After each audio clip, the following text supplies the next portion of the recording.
Bhaskar high school या रोडापासून या ह्या या एरियामध्ये एकही रोड शिल्लक राहिलेले नाही। त्यात तुम्ही दुसरीकडे बघा की जे सहकार नगर आहे, त्या सहकार नगरचे रोड बघा आणि या दलित वस्तीचे रोड बघा, तुम्हाला किती ताफात जाणवणार। कारण की या दलित वस्तीमध्ये दलित राहतात आणि त्या सहकार नगरमध्ये आमदार आणि खासदार राहतात। माझे असं म्हणणं आहे का दलित दलित वस्तीचे राहणारे लोक आहेत ते लोक नाहीत का? फक्त आमदार खासदार हेच लोक आहेत का?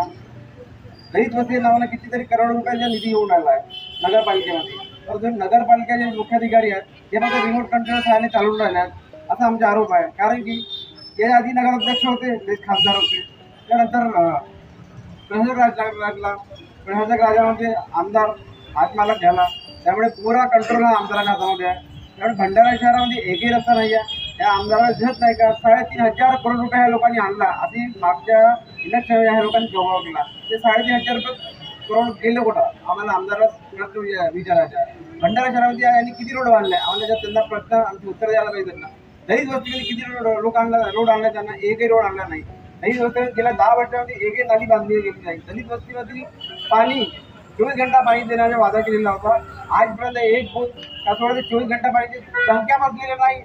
शुक्रात बसल्या त्या अनेक एरियात बसलेल्या आहेत, परंतु आंबेडकर वार्डाच्या या परिस्थितीमध्ये एकही टंकी बसलेली नाही। का बसलेली नाही? कारण की ते दलित वस्तीमध्ये आहे। या दलित वस्तीमध्ये आमदार आणि माजी खासदार माजी नगराध्यक्ष याने नेहमी यांनी अपमान केलेला आहे आणि या लोकांनी दुर्लक्ष केलं आहे। कारण काय बोलणारा कोण आहे ते यांचं असं म्हणणं आहे की हे लोक विकलेले आहेत। अरे 5 रुपयामध्ये आमचे ओढे खरेदी करून घेतात हे लोक, असे हे बोलतात आम्हाला। मग आमची यांचं काम कसं करणार? अरे नालायकांनो, हे आमचे मतं विकत नाही, आम्ही तुम्हाला खरेदी देतात, परंतु आमचे हे लोक या लोकांनी याचे रोडाचे रस्ते खातात, यांचे स्वतःचे घरं भरतात आणि गरीब लोकांना तसेच ते करतात। त्या वर्षापासून नाली बनलेले नाही, आमच्या पाणी रोडावर येते, रोड बनलेले नाही, ते गड्डे आहेत। अरे पण हे केव्हा होणार? आमदार म्हणजे आम्ही सारखं म्हणणं आहे की नगरपालिकेमध्ये अनेक भ्रष्टाचार झाल्या।